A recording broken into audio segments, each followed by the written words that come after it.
Oui. T'as dit de plus venir ici. Mais non, bonjour Christophe, on se retrouve ici. Tu as perdu plus de 5 € cette année sur Amazon et on va en discuter un petit peu. T'es d'accord? Je suis d'accord, merci Super. Arnaud. Bonjour. On va commencer. Est-ce que tu peux te présenter brièvement? Christophe, 36 ans, j'habite une petite ville en Belgique. Magnifique, vive la Belgique, vive les frites, vive le chocolat. Du coup, tu fais de l'arbitrage sur Amazon Oui. et depuis combien de temps? Ça va faire un an tout pile en avril ici, ça fait un an. Qu'est-ce qui t'a donné envie de te lancer dans ce business? Donc ça, c'est la première chose. Mais aussi, est-ce que quand tu t'es lancé dans ce business, ça a été un coup de folie, genre je me lance tout de suite, ou c'était vraiment quelque chose de plus réfléchi, qui a pris un petit peu de temps et qui s'est construit au fil du temps? C'est tout récent. C'est parti d'une discussion avec un ami en janvier. Donc en janvier dernier, donc 2024, on discutait à la maison de business plan, de qu'est-ce qu'on pourrait faire plus tard. Et un ami à lui, tout simplement, s'est lancé sur Amazon. Et voilà, j'ai découvert qu'on pouvait vendre sur Amazon. Ah, super. Donc c'est passé de janvier et j'ai ouvert ma boîte en avril. C'est vrai que ça reste méconnu. Bon, nous, encore une fois, le biais des réseaux sociaux, c'est qu'on a l'impression que tout le monde connaît l'arbitrage sur Amazon, que tout le monde connaît la vente sur Amazon. Mais c'est vrai que quand tu discutes un petit peu avec un grand panel de gens, tu te rends compte que beaucoup de gens pensent que quand ils commandent sur Amazon, ils commandent obligatoirement Amazon. Mais ce n'est pas du tout le cas. Et c'est vrai que ça reste relativement méconnu. Sauf, encore une fois, un biais de l'algorithme quand tu commences à t'intéresser un petit peu au business sur Amazon, au business de manière générale. C'est vrai que fatalement, tu vas voir de plus en plus de contenu passer à ce sujet. Et c'est vrai qu'aussi, donc, souvent, quand on parle de vendre sur Amazon, on pense au private label, donc le fait de créer sa marque avec des merdouilles chinoises, mais pas souvent à l'arbitrage. Et l'ami avec qui tu parlais, du coup, connaissait l'arbitrage ou il faisait... Lui, pas du tout. C'est vraiment une connaissance à lui qui s'est lancé, qui a arrêté son business principal pour se lancer à fond sur Amazon. Tout simplement, c'est du bouche à oreille. Super. Et il m'en a parlé vraiment mais lui, comme ça. Tu sais s'il faisait de l'arbitrage ou plutôt du private label? Parce que souvent, je pense que c'était de l'arbitrage. Ok. Ça a été tout de suite pour toi, tiens, je vais me lancer là-dedans, ou t'as hésité, t'as pensé à d'autres business? Parce que c'est vrai, on voit tellement de choses, on voit tout et n'importe quoi à l'heure actuelle. Tu sais pas scroller 5 minutes sur TikTok ou Insta sans voir 1001 business. Tout à fait. Du coup, est-ce que pour toi, c'était tiens, je vais essayer Amazon, ou t'as réfléchi quand même, t'as regardé un peu à droite, à gauche? Non, je me suis vite intéressé, j'ai un peu regardé le business parce que je connaissais pas du tout. Et je me suis vite intéressé et j'ai vite cherché à me former. Ça marche. T'es tombé sur notre contenu?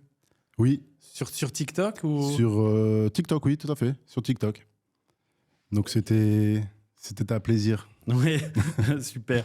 Tu te souviens, mais du coup, en fait, donc la mise en place, le temps, donc tu as pensé, tiens, je vais me lancer dans un business, tu as pensé à l'arbitrage sur Amazon, tu as cherché un peu de contenu. Tu as une idée du temps que ça t'a pris, en fait, ce cheminement, donc le fait de vouloir te lancer jusqu'au jour où, tiens, allez, c'est bon, je mets le pied à l'étrier? Ça a mis 2 mois. 2 mois, tout simplement. On en a parlé avec mon ami en janvier. En avril, j'ai lancé ma société. Du coup, pendant ce laps de temps, je me suis intéressé, je me suis formé. Et quel meilleur moyen de se lancer que de rentrer dans le vif du sujet directement. Exactement, et ça reste relativement rapide. Il y a des gens qui ils pensent, ils font des plans sur la comète, des business plans, ils réfléchissent à tout et n'importe quoi pendant un temps infini et au final ne passent jamais à l'action. Tu fais partie des gens qui passent rapidement à l'action. Donc ça, c'est bien, on va voir si ça a payé ou pas. Hein. Et est-ce que tu te souviens du premier produit que tu as vendu ou pas du tout? Lego.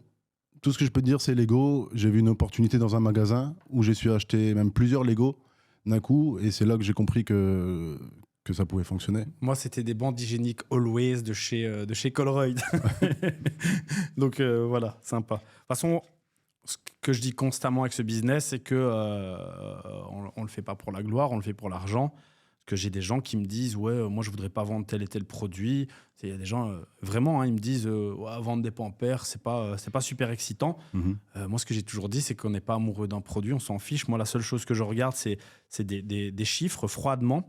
Est-ce que le produit est intéressant pour moi ou pas? S'il l'est, je fonce, quel qu'il soit. Et s'il ne l'est pas, je passe mon tour. Donc ça c'est important. Tout à fait. Et tu as un inventaire divers et varié maintenant ou tu es un petit Oui. peu dans... Oui, non, voilà, comme tu dis, je pense que moi, je regarde maintenant le profit par unité. Je regarde pas vraiment ce que je vends. Après, j'ai énormément de jeux joués par rapport à d'autres produits, mais c'est assez varié. C'est bien. C'est ce qu'il faut de toute façon. Il faut absolument que ce soit le plus varié possible.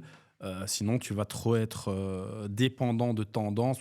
Par exemple, le jeu joué, bon, c'est que fin d'année, pendant les fêtes, tu vas faire beaucoup plus d'argent que d'habitude. Oui. Moi, ce que j'aime, c'est que ce soit relativement lissé sur l'année. C'est vrai que quand tu vends plus que d'habitude, ça fait plaisir. Mais voilà, faut un revenu stable. Ça, c'est super important. Maintenant, ça fait 1 an que tu vends au total, c'est ça? C'est ça. J'imagine que tu as eu des pépins, des galères, des moments de doute. Est-ce que tu en as eu beaucoup? Est-ce qu'au départ, c'était facile? Ou est-ce que tu as directement rencontré des embûches? Où tu t'es dit, bon, ok, parce qu'il y a ce qu'on appelle la vallée du désespoir en psychologie et qu'il y a dans tous les business. C'est que quand tu vas prendre la décision de te lancer, tu vas être hyper chaud, hyper hype et tu vas mettre le pied à l'étrier. Donc, tu es rempli d'hormones qui font que, bah, tiens, tu es chaud patate, tu crois que tu vas tout dégommer. Et dès que tu t'es lancé, en fait, tu te rends compte que c'est peut-être pas aussi facile que je ne pensais. Et là, par effet de contraste, parce que le cerveau travaille beaucoup par contraste, comme tu es passé d'un état d'excitation extrême à un état de doute, même si le doute n'est pas immense, ton cerveau fait le contraste et il se dit ouah, galère, dans quoi est-ce que je me suis embarqué? Est-ce que tu as connu ça ou pas? J'ai connu. Dès le début? J'ai connu, je pense, au bout du 3e mois. Parce que c'est vrai qu'au début, comme tu dis, il y a l'excitation. Tu as déjà acheté quelques produits, tu vois que ça fonctionne, tu vois que ça te rapporte un peu de sous. Après, tu as le fait de ne pas pouvoir trouver d'autres produits. C'est compliqué, surtout au début. Donc, tu fais un magasin, 2 magasins, 3 magasins. Il y a parfois des jours ou des semaines complètes où tu reviens sans marchandises. Et là, tu te dis, bon, bah, ça y est, c'est fini. Et ça a duré quelques temps. Après, je me rassurais parce que chaque mois, je faisais un bénéfice supplémentaire. Ouais, ça, je me disais, bon, je trouve pas de produits, pas énormément comme je voudrais, mais j'arrive quand même à monter petit à petit. Et donc oui, je suis passé par cette vallée, comme tu dis. C'était. Ouais. Et au début, tu te souviens, en fait, là, tu me dis, chaque mois, je faisais un petit bénéfice supplémentaire. Tu te souviens combien tu faisais approximativement à la louche? Par exemple, le premier mois, j'ai fait 100 €, le deuxième mois... Le premier mois, j'ai fait 300, je pense que j'avais fait 390 € de bénéfices. Ouais, ce qui est déjà énorme. Sur le mois. Ce qui est déjà énorme. Avec les réseaux sociaux, encore une fois, maintenant, tout le monde est millionnaire, non, tout le monde est milliardaire, tout le monde gagne des sommes colossales, ce qui n'est pas vrai du tout. Tout le monde veut faire penser qu'il gagne des sommes colossales. Je le dis constamment, dans la vraie vie, pour l'immense majorité des gens, 390 € de plus sur le mois, ça change la vie. Quand tu dois compter tes euros à la fin du mois, et il y a énormément de gens qui doivent le faire, quand tu arrives à faire 390 € de plus, déjà, ça te change la vie. Et donc, voilà. Donc là, le premier mois, tu faisais déjà 390 €. Je trouve que c'est... pour moi, je trouve que c'est très bien. Je suis passé à ça. Puis le second mois, j'étais à 700 €. Et voilà, c'était des petits bénéfices en plus qui m'ont fait dire que ça fonctionnait quand Mais même. malgré tout, tu me dis que tu avais un petit peu ce sentiment de désespoir où tu te dis, tiens, est-ce que j'ai fait le bon choix? Oui. C'est fou, hein? Oui, Mais t'as vu comme on est ingrat, hein? Mais tous, hein, tout le monde. Ça, puis jamais content, hein, jamais satisfait. Je pense que ça dépend des personnes, mais moi, je suis quelqu'un qui est rarement satisfait de moi-même quand je me lance. Ouais. Parce que quand je me lance, je le fais à fond, j'essaie de le faire à fond. Du coup, il me faut des résultats, parfois même trop rapidement. Voilà, Ouais. Après, il faut un juste milieu, donc c'est bien d'être un éternel insatisfait parce que ça te tire vers le haut. Mais d'un autre côté, voilà, faut pas que ce soit trop extrême parce que il y a des gens, bon, ils vont être comme ça, donc éternel insatisfait, mais tellement que en fait, ils vont arrêter, ils vont se dire bon, tiens, ici j'ai fait 390, j'ai fait 700 € le mois 2. Oh, c'est nul, je suis pas millionnaire après 2 mois, j'arrête, merci, au revoir. Il y a vraiment des gens comme ça, quoi. D'ailleurs, Christopher aime beaucoup le mettre dans le Telegram quand il fait ses petits sondages pour savoir, tiens, les gars, comment est-ce que ça se passe? Et il aime bien mettre, j'ai sourcé pendant 2 heures, je suis toujours pas millionnaire, ce business, c'est de la merde. Il le met en caricaturant, mais il y a vraiment des gens qui sont comme ça. Et ce qui est terrible, c'est que souvent, les gens comme ça, tu les regardes, ils ont 40 ans, ils ont toujours rien, ils sont toujours nulle part, parce qu'en fait, ils vont sauter de business en business avec toujours plus ou moins de résultats, mais jamais assez pour eux, et au final, ils ne font jamais rien. Parce qu'ils continuent, ils passent d'une chose à l'autre, et ne laissent jamais le temps au business de prendre vraiment de l'ampleur et de devenir vraiment intéressant. Donc ça, c'est dramatique. C'est bien que tu aies été dans le juste milieu et qu'un an plus tard, tu sois toujours là. Oui. Avec énormément de pertes, mais ça, on Oui. va le voir juste après. Hein. Tu bosses tout seul? Je bosse tout seul, oui. Tu travailles à côté? Oui, j'ai un temps complet à côté. Temps plein à côté et tu bosses tout seul. Oui. Ça doit pas être facile. Non, il manque un peu de temps. T'es sûr que tu bosses tout seul? Il n'y a personne qui t'aide, même pas un tout petit peu? Parce que Si, moi, je veux pas que tu te fasses... je veux pas bien qu'à la sûr. fin de cette petite discussion entre nous, tu te fasses... Non, parfois on tu te vient fasses m'aider pour tirer les poser oreilles. un peu d'étiquette. Ah, Ouais, d'accord. Ça, c'est bien. Malheureusement, c'est pas tous les jours. C'est vrai, Malheureusement. d'accord. Faudrait que ce soit plus souvent. Donc, on Oui. a un petit message à faire passer. Tout à fait. Si la Si elle personne m'entend. écoute. Voilà. Parfait. Super. Comment est-ce que tu organises ton temps? Parce que un temps plein, le business à côté, on va voir, hein, tu génères un petit peu d'argent, blague à part, on va voir ça juste après. Mais comment est-ce que tu arrives à organiser ton temps? Tout est calculé à l'avance. J'essaye de toujours me planifier mes semaines à l'avance. Parce que, comme tu dis, j'ai un travail qui me prend énormément de temps en CDI déjà. Donc, j'ai très peu de temps à côté. Bon, j'ai ma fille, j'ai ma vie à côté. Donc, il faut que je regarde tout ça. Et du coup, dès que j'ai du temps de libre, voilà, au lieu d'aller promener, je vais travailler pour mon business. C'est le début. Je dois m'y mettre à 100%. Du coup, je fais tout pour faire grimper. Il faut savoir ce qu'on veut. Voilà. Comme je disais tout à l'heure en off, c'est le concept de gratification immédiate ou Tout à différée. Tu pourrais profiter un petit peu tout de suite. Tu choisis de profiter beaucoup plus tard. Tout à fait. Et ça, c'est pas mal. Est-ce que tu as eu des grosses galères? Parce que là, du coup, ça fait 1 an. Oui, Tu as eu des doutes au départ. tout à fait. Encore une fois, je le répète, maintenant, tu fais un petit peu de chiffres. On va voir ça dans quelques minutes. Mais est-ce que tu as eu vraiment des gros pépins, de la merde? J'ai eu un gros pépin. J'ai eu un compte bloqué. Voilà. Donc, 1 an sur Amazon. Voilà. Et effectivement, c'est pas une légende. On peut avoir des ennuis sur Amazon. Et comme je le dis constamment, hein, c'est que quel que soit le business, en fait, quand tu regardes, quel que soit le business, tu vas avoir des ennuis, qui soient physiques, qui soient online. Et je vais même dire, même en ne faisant rien, tu vas avoir des ennuis. Hein, la vie, c'est ça. En tant qu'entrepreneur, moi, si je devais qualifier mon business, c'est résoudre des problèmes. Tous les jours, je résous des problèmes. Et si j'arrive à résoudre un nouveau problème chaque jour, c'est que je suis très bon. Si je reste un temps infini sur un problème, je suis très mauvais. Mhm. C'était quoi donc? Qu'est-ce qui s'est passé? Pourquoi est-ce qu'ils t'ont bloqué ton compte? Ils ont suspecté qu'un produit était pas bon à la vente. Tu Voilà. peux nous dire la vérité? Donc, il était quoi? Donc, contrefaçon? Contrefaçon, voilà. Ils ont suspecté un produit en contrefaçon. Est-ce que c'était une contrefaçon? J'ai moi-même des doutes. D'où venait-il? Oh, on peut le dire. On peut On peut tout le dire. dire. Il venait de Chine. Voilà. Voilà. Donc évidemment, on va pas se mentir, on le sait. Il y avait des Que, grandes chances. voilà, les Oui, tout à grandes fait. marques en Chine, ça Oui, n'existe oui, pas. oui, Et c'est la beauté de ce business model, c'est la spécificité de l'arbitrage, c'est que j'aime le dire, c'est que on vend des marchandises connues et reconnues, on n'est pas là pour vendre des merdouilles chinoises, à l'inverse du private label, où le private label, souvent, tu sais, il y a la petite aura autour du private label. Il y a des gens qui préfèrent le private label parce qu'ils se disent, ouais, je vais construire quelque chose, je vais construire ma marque. Frérot, ça va, je ne dénigre pas, mais tu vends des merdouilles AliExpress 4 fois le prix. Bon, super, t'es gentil, mais t'es pas en train de révolutionner le monde. Tu Oui, n'es pas oui. Elon Musk. On n'est pas Elon Musk du tout non plus, encore moins, mais on vend, nous, des marques connues et reconnues. Donc, c'est quand même une certaine sécurité pour le client. Il sait ce qu'il va commander, il sait à quoi s'attendre. Donc, voilà. Donc, on va pas se mentir. Là, peut-être tu ne le savais pas à l'instant T où tu l'as commandé. C'est ça. Au départ, Voilà. sincèrement, j'étais parti où justement c'était les débuts, donc j'étais content d'avoir trouvé un produit rentable. Voilà, il y a eu quelques ventes, tout ça s'est très bien passé. Quelques ventes, ça vendait fort, je pense. Ça vendait fort. Ouais. Ça vendait très très fort. Un produit pour cheveux, hein, on peut le dire. Un produit pour cheveux, tout à fait. Et donc du coup, je suis vraiment parti. Voilà, c'était les débuts. Je me suis dit, ça fonctionne, ça fonctionne. Il n'y avait pas de retour, rien du tout. Et voilà, au final, après Amazon, je pense à bloquer même la fiche complète. Parce que c'était une fiche, je pense, où il y avait énormément de produits contrefaçon. Et du coup, quasi tout le monde en sautait. C'est ce que je dis tout le temps. C'est vraiment les deux faces, les deux revers d'une même médaille, en fait. C'est qu'Amazon, il est extrêmement strict. Et comme tu le dis, il y a eu des problèmes de suspicion de contrefaçon sur la fiche produit. Ils l'ont arrêté. Et en fait, c'est pour ça qu'on peut gagner autant d'argent sur Amazon. C'est parce que c'est la seule marketplace à l'heure actuelle où le client, il peut acheter les yeux fermés. Il n'a pas besoin de réfléchir. Il peut mettre sa CB sans aucun souci, commander tout ce qu'il veut. Il sera toujours en sécurité. Et Du coup, oui, ça implique énormément de réglementation qu'il faut qu'on suive. Ça implique potentiellement des emmerdes quand on est un petit peu borderline ou qu'on fait des conneries. Mais c'est ce qui fait qu'on peut faire autant d'argent et qu'on n'en fera jamais dans des proportions pareilles sur peu importe la marketplace, que ce soit Cdiscount, eBay, peu importe. Les marketplaces, il y en a des millions.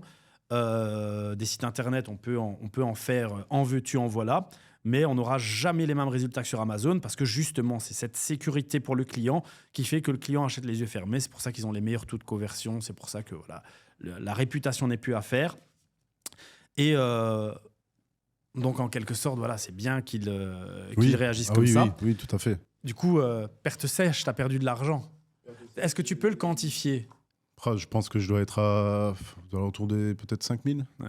J'ai entendu la voix qui tremblait un tout petit peu quand tu m'as dit parce que ça me fait toujours à mal. un moment donné, j'ai plus compté. Ouais. Je me suis dit, ça sert à rien, donc on compte plus. Et là, c'est honorable, c'est que t'as pas abandonné. Non. Et je te l'ai dit, 99% des gens, il leur arrive une galère pareille. Ton compte Amazon se bloque, tu perds des milliers d'euros. La réaction normale des gens, c'est j'arrête et toute ma vie, je vais être un haters d'Amazon et je vais insulter Amazon toute ma vie. Et à chaque fois que je vais voir quelqu'un qui parle du business sur Amazon, je vais aller dans les commentaires lui dire oh, Amazon, c'est des voleurs, ils m'ont bloqué mon compte, ils m'ont volé 5000 euros. Sans se remettre en question, de se dire bon, c'est vrai, c'est moi, j'ai envoyé de la merdouille chinoise. Allez, passons, on va passer à autre chose. Bien sûr. Donc ça, c'est très bien que tu l'aies fait. Oui. Ah oui. Et ça, c'était d'office, je pense, le jour même où j'ai eu mes comptes bloqués, je savais très bien que c'était pas la fin, ça pouvait pas être la fin. Ouais. Vu comment ça fonctionnait, ça pouvait pas se terminer comme ça. Tu as perdu 5000 euros. Donc c'était combien de mois plus ou moins à la louche après ton démarrage, ça ? Ça a commencé... écoute, j'ai eu mon compte bloqué en septembre. Septembre. Donc, tu as commencé en avril, mai, juin, juillet, août, septembre, 5-6 mois sur Amazon. Voilà. Est-ce que, ça c'est vraiment une question intéressante, est-ce que ce que tu avais gagné avant, c'était supérieur à ce que tu as perdu quand ton compte s'est bloqué ? Alors oui. Oh, ok. Oui, c'était en marchandises, déjà envoyé sur mon compte bloqué. Bon, du coup, voilà, ça a mis un petit moment pour récupérer aussi la marchandise, parce qu'il faut savoir, tu sais qu'il y a beaucoup de procédures. Ouais. Mais j'étais à la limite, en fait. J'étais vraiment à la limite. T'étais à break-even, quoi. Ouais, t'as perdu 5000, mais t'étais à 5000 de bénéfices. Donc, en fait, tu te retrouves à zéro après 6 mois. Voilà. À dur, ça fait mal. Tout recommencer, ça fait mal. Ça fait mal. Du coup, tu as commencé en vrai en septembre, on peut dire. Enfin, si j'ai bien retenu la date, c'est ça. Et j'ai réouvert une société en octobre. Parce qu'il faut savoir qu'Amazon, tu as un compte qui se fait bloquer. Tu peux pas réouvrir un compte comme ça. C'est ça. Là, tu as pu le refaire parce que c'est une autre structure juridique. Et tu as pu remettre le pied à l'étrier avec un bel apprentissage, une belle formation à 5000 euros. Hein. Voilà, exactement. Avec plein de bêtises à plus reproduire. Exactement. Donc, tu recommences en septembre. Et là... Est-ce que, comment est-ce que ça démarre ? Est-ce que ça démarre fort tout de suite ou est-ce que tu recommences à zéro ? Donc là, on va essayer de comprendre, est-ce que toute l'expérience que tu as acquise pendant les 6 premiers mois, même si tu n'as rien gagné, au final, au bout de 6 mois, parce que tout a été perdu à cause de cette bêtise, est-ce que tu redémarres comme tu as démarré au jour 1 ou non, j'ai acquis de l'expérience et du coup, ça va beaucoup plus vite ? J'ai acquis de l'expérience. J'ai acquis des contacts, j'ai des lieux où aller sourcer, l'apprentissage de sourcer. Donc, je recommence avec l'envoi d'énormément de stocks, déjà pour moi, énormément de stocks qui, je sais, vont se vendre. Et du coup, c'est un départ sur le feu, comme on dit. Un départ et speed. Là, donc, nouveau compte, on va dire, il se passe 1 mois. Est-ce que tu fais du chiffre déjà après 1 mois quand tu lances un nouveau compte ? Je fais du chiffre. Donc vraiment, je me suis lancé sur Amazon. Le compte s'est ouvert mi-octobre. Donc sur 2 semaines, je pense que j'avais fait 700 euros de bénéfices. Voilà, ce que j'avais fait en 2 mois la première fois. Et puis après, c'est parti. Après, on était dans la très bonne période des fêtes de fin d'année. Mois 2, tu fais combien ? Mois 2, j'en fais 3000. Ça, c'est beau. Là, ça commence. J'aime le dire. Ici, on va perdre des gens. Ils vont dire 3 000 €, c'est de la merde. Bon, les mecs, déjà, ils vont te dire ça, mais ils touchent 1 500 par mois et ils sont contents et ils sucent leur patron. Je suis désolé. Ils prennent 1 500 et ils vont te dire à toi 3 000, c'est de la merde. 3 300 €, c'est le salaire médian d'un ingénieur en France. On le dit 500 fois. On m'a déjà entendu le dire. Je le redirai encore. Un ingénieur en France, le salaire moyen, c'est 3 300 €. Donc, c'est pas mirobolant. Le mec, il a fait 10 ans d'études. Oui. Là, Ouais, tu c'est te fou. lances. Donc, deuxième vrai mois, tu fais 3 000 € propre. Et le mois suivant, Et le mois suivant, moi, j'étais parti sur du 5000, magnifique. sur du C'est 5000. propre. Et c'est là, je vais même dire une bêtise, parce que le mois suivant, c'était en décembre. Et je pense que j'ai approché les 8000. Les 8000 mois de décembre, où je me suis dit, waouh, il y a vraiment quelque chose à faire. Ouais. Ça, c'est plus un salaire d'ingénieur, c'est un salaire de ministre. Hein, Oui. ceux qui nous volent. C'est propre, c'est beau, ça fait plaisir. Ici, maintenant, on est en mars. Non, avril. On est en avril. Et tu as une idée du coup, depuis le nouveau compte en septembre-octobre, Oui. jusque maintenant avril, combien est-ce que tu as généré en profit? En profit net, je suis à entre 30 et 35. 35 000 €. En ayant un travail à côté qui te prend un temps plein, moi, je trouve que c'est très, très beau. Hein. On va dire que c'est pas mal. C'est pas mal. Donc, celui qui s'y met temps plein, qui a un petit peu de capital pour démarrer, normalement, il doit tout exploser. Hein. Bah oui, c'est ce que je me dis. Moi, il me manque énormément de temps pour pouvoir, cartonner encore plus. Donc celui qui a que ça à faire, qui se lance à fond dedans, bah, il peut soulever les montagnes. Quelque chose, moi, voilà, hein, on sait, bon, on t'a coaché, je coach énormément de gens. Et il y a quelque chose de terrible dont je me rends compte, c'est que les mecs qui font le plus d'argent, c'est tout le temps les mecs qui ont un travail à côté. C'est un truc, c'est ultra, ultra contre-intuitif, mais c'est un fait. Et moi, j'aime dire les choses comme je les pense. Ben, je pense que dans la vie, soit tu es un branleur, soit tu n'es pas un branleur. Et que, ben, fatalement, je ne dis pas que quiconque ne travaille pas est un branleur, mais je dis que bon, si tu n'es pas un branleur, tu as quand même déjà beaucoup plus de chances dans la vie de déjà travailler. Et que, du coup, voilà, comme tu n'es pas un branleur, tu travailles déjà d'un côté. Et comme tu es encore moins un branleur que les autres, tu prends quand même malgré tout un business à côté. Et comme tu es un mec chaud patate, tu déchires tout. Alors que le branleur de base, ouais, de temps en temps, il va s'exciter devant une vidéo TikTok. Il va se dire, ah, moi aussi, je vais faire des milliers d'euros. Je vais me lancer. Et au final, ils font rien. C'est des défaitistes. Ils sont là, ils se lancent. Ouais. Ils essayent 3 jours, et comme à me le dire encore une fois Christopher, après 3 jours, ils sont pas millionnaires, donc ils disent ouais, c'est de la merde. Ils retournent scroller, et après, ça c'est le monsieur du CSA, il vient de m'entendre dire des gros mots, donc il va venir me choper par le costume et me dégager. Mais voilà, il faut dire les choses comme elles sont. Du coup, ton business, il a bien évolué depuis le début. Oui. C'est quoi actuellement ta stratégie pour trouver des produits rentables? Est-ce que tu fais plus du online? Est-ce que tu fais plus du physique?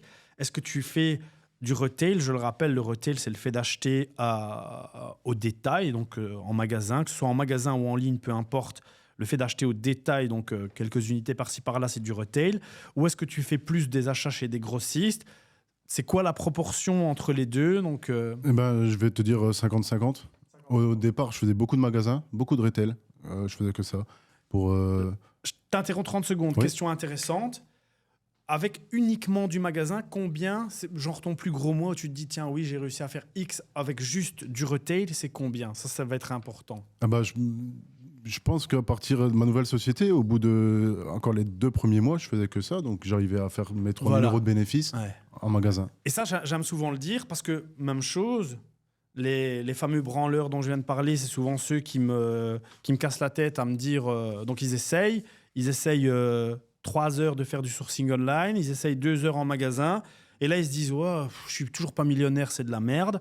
Donc en fait, ce qu'ils font, ils viennent me dire ouais, je cherche des grossistes, comment est-ce qu'on va faire pour trouver des grossistes? Et je passe ma vie à le dire.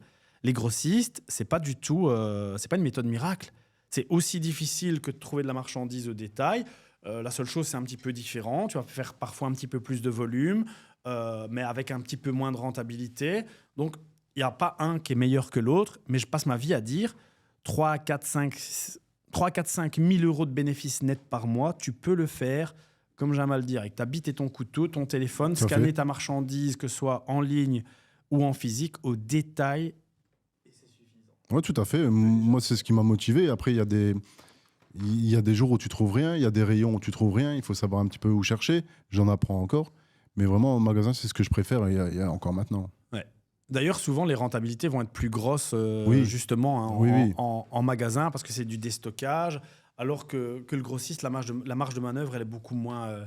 Ça, et beaucoup puis tu moins vas trouver importante. encore plus de concurrence aussi dans les grossistes. Parce que moi, je vois, j'en ai essayé aussi. Hein, mais on est beaucoup sur l'affiche où c'est pas la peine, où je préfère mon produit que je vais trouver moi tout seul en magasin. Exactement. Et je vais pouvoir arriver avec un prix compétitif, Ouais. simplement. Très bien. Et du coup, j'ai cru comprendre tout à l'heure, donc tu crées un petit peu du réseau. Oui. Comment ça se passe, ça? C'est du réseau avec qui? Des grossistes, des magasins? Beaucoup les magasins. J'essaie d'aller voir, les responsables de rayon, parfois rencontrer les directeurs, voilà, pour leur expliquer un petit peu ce que je fais. Et parfois on m'appelle. Parfois on m'appelle pour une palette qui reste pour. Très bien. Voilà, ça commence comme ça. Ça, c'est les fruits des petites graines que tu as été jetées à droite, à gauche, en prenant ton temps. Ou, on n'en a pas parlé, donc je ne sais pas, mais je l'ai fait, donc je sais, j'imagine que tu te prends des vents à longueur de journée, façon de parler, peut-être pas des vents, mais où tu te dis, ouais, j'ai parlé 1 fois, 2 fois, 3 fois, 5 fois, 10 fois, ça ne sert à rien, mais tu continues, toujours le même principe, persévérance à faire un truc dont on sait qu'il fonctionne, et X temps après, tu commences tout doucement, le premier fruit qui arrive, quelqu'un qui t'appelle, Tout à fait. donc ça c'est top. Est-ce que tu étais à l'aise avec l'idée avec l'idée dans un premier temps, encore une fois, Christopher vous en parle souvent au fait de tisser des liens avec des chefs de rayon, des chefs de magasin. Moi, perso, j'ai jamais été à l'aise avec l'idée. Je le fais. Je l'ai fait, je le fais encore. Mais je me qualifie un petit peu d'autiste. J'aime bien faire mon truc dans mon coin tout seul sans avoir à parler à personne. Et c'est pour ça que j'affectionne autant le retail pur et dur, c'est-à-dire mode autiste, Oui. je parle à personne, j'achète, j'envoie et j'encaisse. Mhm. Est-ce que toi, tu étais à l'aise avec l'idée? Et voilà, premièrement, est-ce que tu étais à l'aise avec l'idée au départ? Non, pas forcément. Ça n'a pas été. J'ai dû sauter un pas. Après, c'est comme tout, je pense. Tu sautes un pas dans le monde d'Amazon, dans le monde de société. J'ai sauté un pas, j'ai essayé. Mais non, à l'aise, non. C'est comme dans le coaching relation homme-femme. Hein. Il y a des hommes qui sont hyper introvertis, ils n'osent pas parler à une femme. On essaie de leur faire comprendre. Vas-y, au pire, elle te met un vent, ta vie, elle est exactement la même qu'avant que tu étais lui parler. Oui. Et là, c'est la même chose. C'est exactement la même chose. C'est de la relation humaine. Tu vas parler à quelqu'un, même si tu t'y prends mal parce que c'est la première fois, tu as l'air d'un con, c'est pas grave. Tu le reverras peut-être jamais. Il va te dire si tu me veux, toi, ta vie, elle est exactement la même. Elle n'a pas changé. Donc, faut pas s'inquiéter. Cool. Et du coup, ça commence à donner des résultats. Tout à fait. On commence à m'appeler. Bon, après, c'est pas des appels tous les jours. Hein. Il faut travailler. Et puis, je pense que le réseau, c'est important. Il faut continuer encore. Sur toute cette longue aventure, enfin longue, hein, 1 an, c'est pas long, mais sur toute la longueur de ton aventure plutôt, est-ce qu'il y a un moment où tu te dis, bon, là, j'ai franchi un cap, c'est un point de non-retour où tu te dis, bon, là, je vais plus arrêter, je vais continuer, ça me parle, ça marche. Je pense que c'est en décembre ici, décembre dernier, quand j'ai vu la folie des journées. Les ventes sur une journée, parfois, c'était vraiment la folie. Et t'es là, comme un bon débutant, tu restes devant le PC et tu regardes les ventes Tu refreshes la se faire. page. Ouais. C'est fou. Et là, tu te dis, mais en fait, faut vraiment s'y mettre à fond parce qu'il y a vraiment quelque chose à faire, quoi. Et encore une fois, hein, dans chaque malin bien, et je pense vraiment, encore une fois, comme je l'ai dit, le cerveau humain travaille en termes de contraste. Donc, comme tu passes d'un truc extrêmement désagréable, putain, le compte qui saute, 5 000 euros de perdu, du doute en veux-tu, en voilà, mais la bonne décision qui fait que tu continues quand même, comme ton cerveau il passe de ce moment extrêmement désagréable à wesh, les ventes se font minute après minute, à chaque fois que je refresh, j'ai une vente de plus, là, ouais, c'est compréhensible que psychologiquement, tu te dis, c'est propre. C'était vraiment, comme tu dis, c'était les montagnes russes.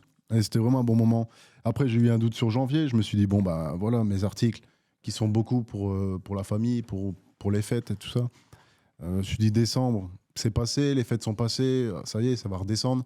Et au final, j'ai vu que ça descendait pas plus que ça. Février non plus. Avec le travail à côté, les articles en plus que j'ai rajoutés. La mars, bah pareil. Je vois qu'en fait, ça continue. Linéaire, Ça continue. plus ou moins constant. C'est ça. Et c'est ce qu'on disait tout à l'heure aussi en off, c'est que le cerveau humain est fait comme ça. Tu vends, tu fais 2 jours un peu moins bien que les autres, c'est la fin du monde. Et c'est comme les gars en crypto, hein. T'as fait x20 sur ton portefeuille. Pendant 2 jours, ton portefeuille il baisse. Tu te dis, c'est la fin, tout est fini.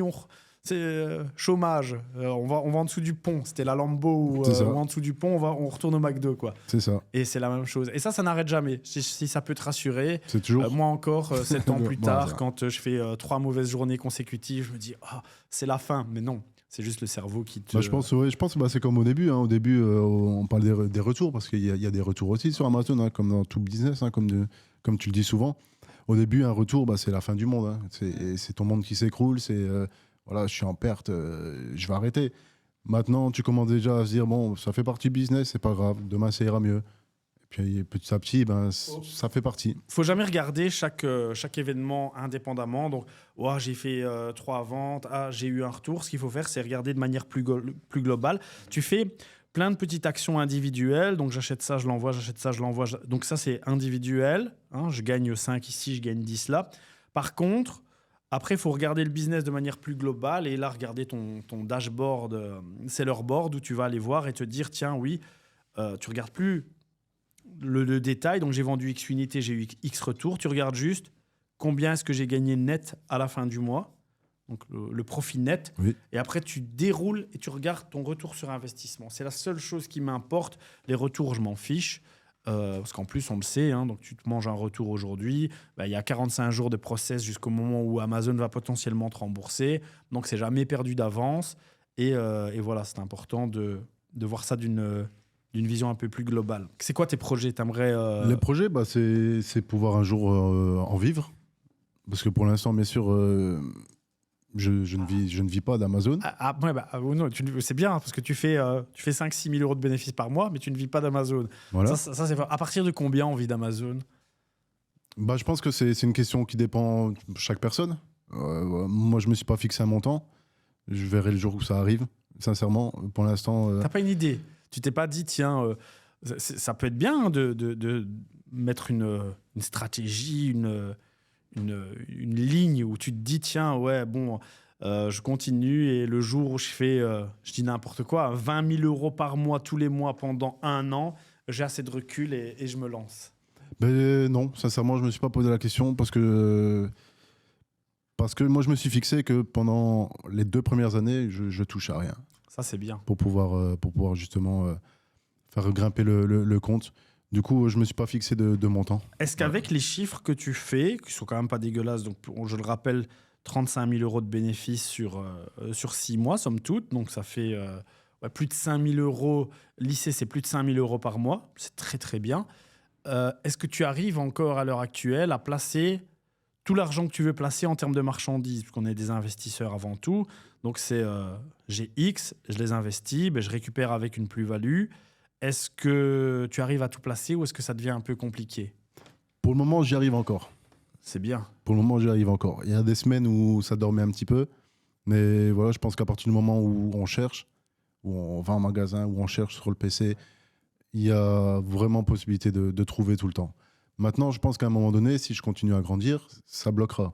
Je vais devoir faire d'autres recherches, trouver d'autres stratégies. Mais pour l'instant, ça va. Tu as une idée de ton retour sur investissement moyen? Ça m'intéresse. Si tu n'as pas d'idée, je vois que ton smartphone est là. Oui. Personne ne le verra. Tu ouvres ton seller board. Tu regardes donc sur le mois dernier le bénéfice. Le ROI, tu cliques. Ouais, tu regardes. J'étais à 80% de ROI 80% le mois dernier. Ah ouais, c'est énorme. Ouais. En vrai, c'est énorme. Mais tu vois, c'est là qu'on se dit, en fait, tu as encore énormément de marge de manœuvre pour faire beaucoup plus d'argent parce que au départ, c'est ce qu'il faut faire, c'est vraiment aller chercher des produits avec un maximum de retour sur investissement pour optimiser au maximum. Après, fatalement, placer 10 000 euros de marchandises à 80% de retour sur investissement, c'est faisable. En placer 100 000, c'est une autre paire de manches.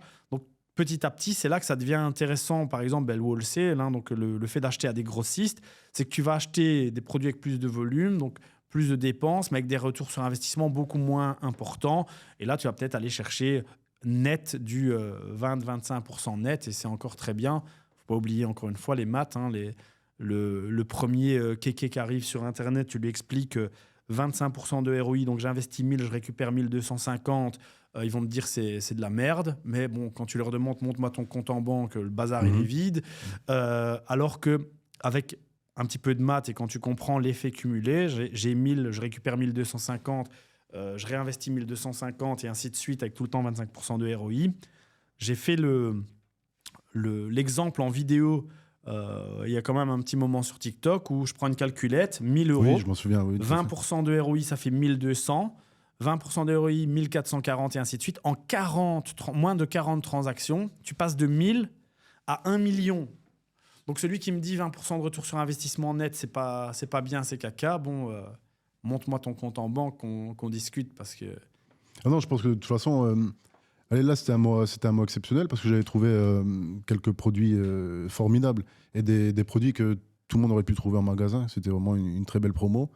Et je pense que ouais, je tourne aux alentours des 60-80 pour l'instant. T'as une idée du temps que tu passes en magasin?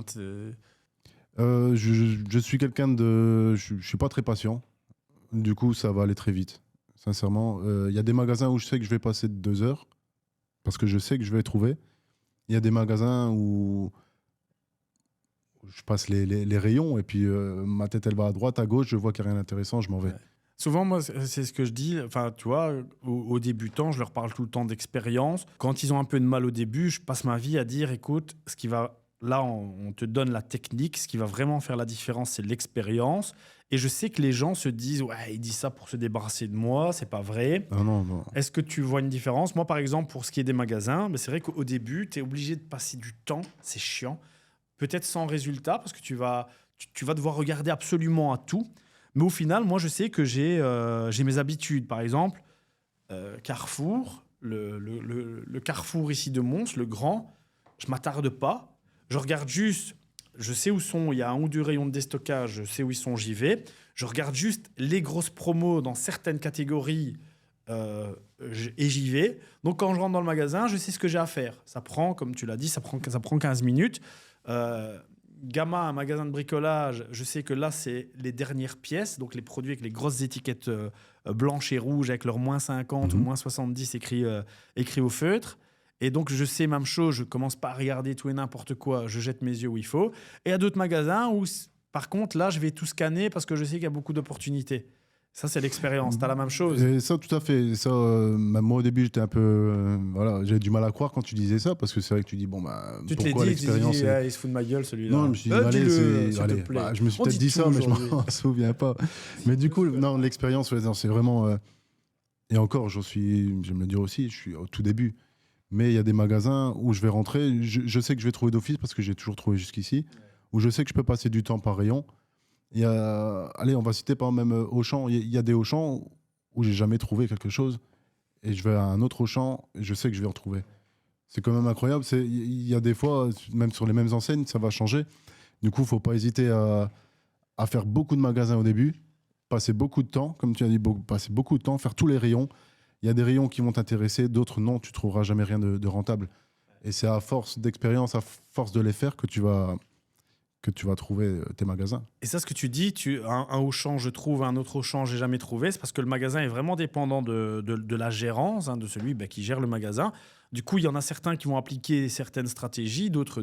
Tu sais, par exemple, quand tu gères un magasin, tes invendus, tu peux soit les faire retourner d'où ils viennent, ou tu peux décider de les déstocker. Et selon ce que tu vas appliquer comme stratégie, là, il y a soit des possibilités, soit pas trop de possibilités. Tout à fait.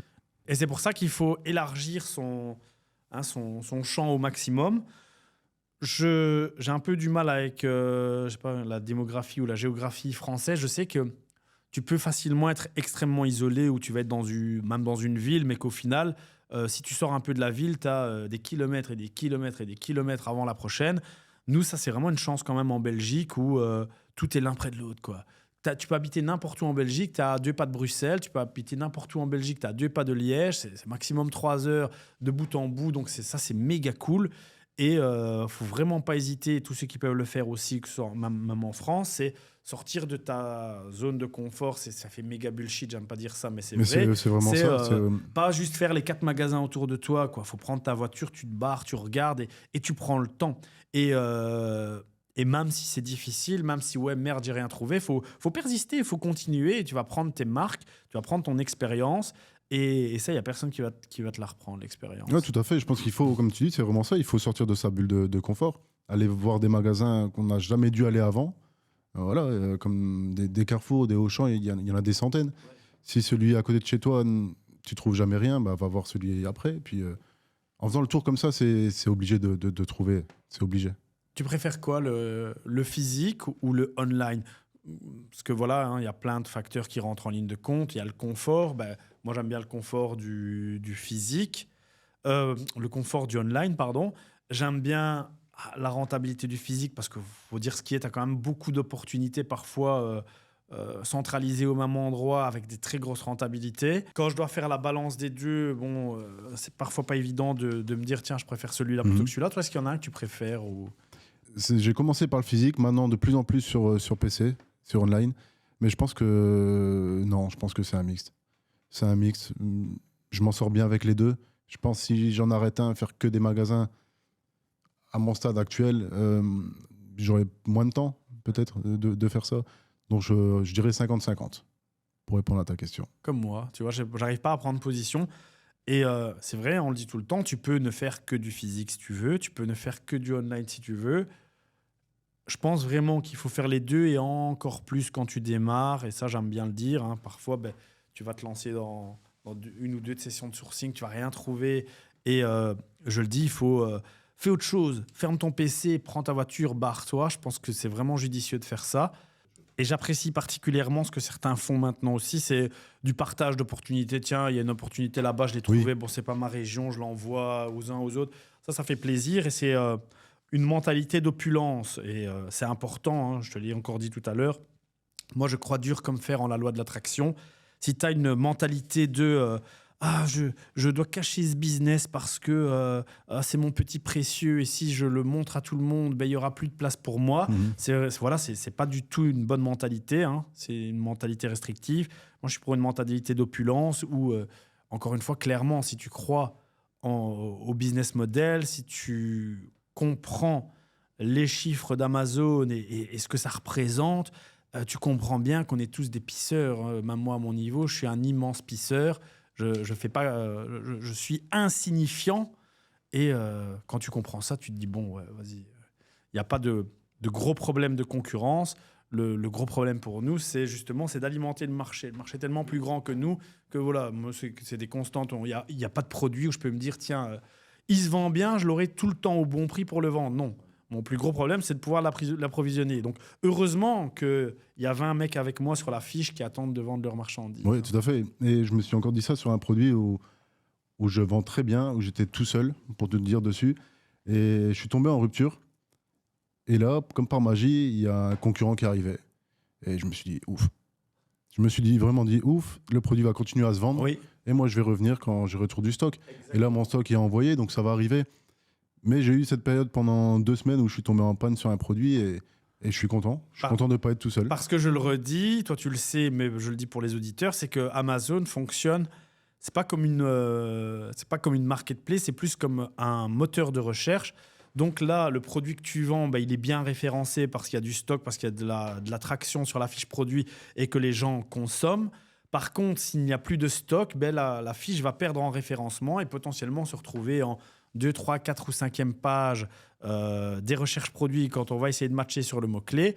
Et donc, s'il n'y a plus de stock quand toi, tu vas revenir, la fiche va passer de X ventes par mois à X ou 0. Et du coup, c'est vrai que, comme tu le dis, c'est super qu'il y ait quelqu'un qui soit mis dessus.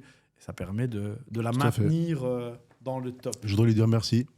C'est bien, merci s'il nous regarde, on le remercie. Tu te vois où dans un an ou deux ?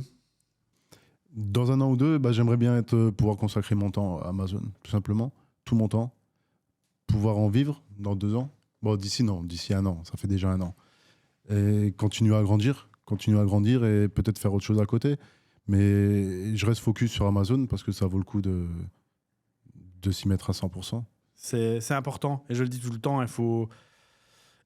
quand on fait tout, en fait, on ne fait rien. Hein. Et je me répète, ceux qui me suivent souvent vont se dire, ils répètent toujours la même chose, mais tu peux devenir extrêmement riche, jamais à dire millionnaire, mais ça ne veut rien dire, mais tu peux devenir extrêmement riche avec n'importe quel business.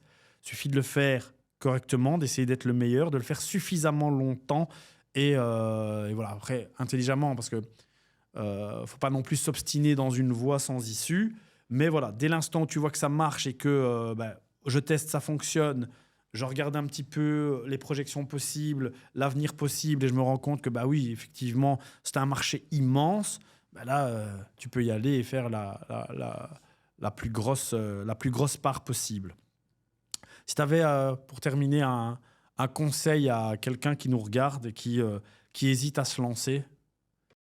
Comme certaines personnes, où ça fait 1 an qu'ils regardent le Télégramme et ça, je trouve ça génial. Il faut se lancer, tout simplement. Après, il y en a qui nous regardent depuis 1 an, mais qui se lancent quand même après 1 an. Hein. C'est vrai. Ils sont loin de la détente, mais ils passent à l'action. Hein. Mais c'est ça, c'est ce qu'il faut faire. En fait, faut se lancer et essayer. Au pire, ça marche pas. Au pire, ça marche très bien. Exactement. Allez, voilà, il faut se lancer, c'est un business qui est fait pour tout le monde, avec beaucoup de travail. Donc il faut se lancer. Le potentiel perdu VS le potentiel gagné, il est immense. Oui. Au pire, tu te lances. Si t'es toujours pas excessivement riche, au pire, tu seras pas beaucoup plus pauvre. En fait, 1 000 € de moins, si tu te dis, tu sais quoi, je vais allouer 1 000 € à un business, je vais essayer de me lancer, on les dépense, en veux-tu, en voilà, tout le long de notre vie. Si tu as, quel que soit ton âge, de toute façon, tu vas te dire, tu sais quoi, je me lance dans un business. Effectivement, parce que les gens aiment bien les business où on te dit, tu peux te lancer sans argent, avec 0 € et devenir milliardaire. Bon, j'y crois pas vraiment, sauf ultra exception. Un business, il va falloir que tu investisses un minimum. Si ce un minimum, c'est 500 ou 1 000 €, dans le pire des cas, tu perds 500 ou 1 000 €, ta vie ne va pas changer. Ouais, tu vas avoir là un mois, 2 mois. Après, bon, c'est tout, la vie continue. Tu as perdu 1 000 balles, cool. Par contre, ce que tu peux gagner, quand tu gagnes, ne serait-ce que, encore une fois, à ton niveau 6 mois, après 5 000 € net par mois, 5-6 000 €, 8 000 en pic au mois de décembre, ça, par contre, ça te change la vie bien plus que si tu as perdu 1 000 balles. Tout à fait. Et ça, il faut pas l'oublier. Tout à fait. Merci pour ce petit moment passé ensemble. Ce fut un plaisir. Merci Arnaud. Et merci on à toi. continue de bosser ensemble. Hein. Bien sûr, j'espère. C'est là, lui. Mais... Frère, on t'a dit de plus venir ici. Mais non, mais je vais te Mais payer. tu payes pas, tu payes pas. Promis, Casse-toi. je vais te payer. Putain, le mec, il vient, il paye jamais.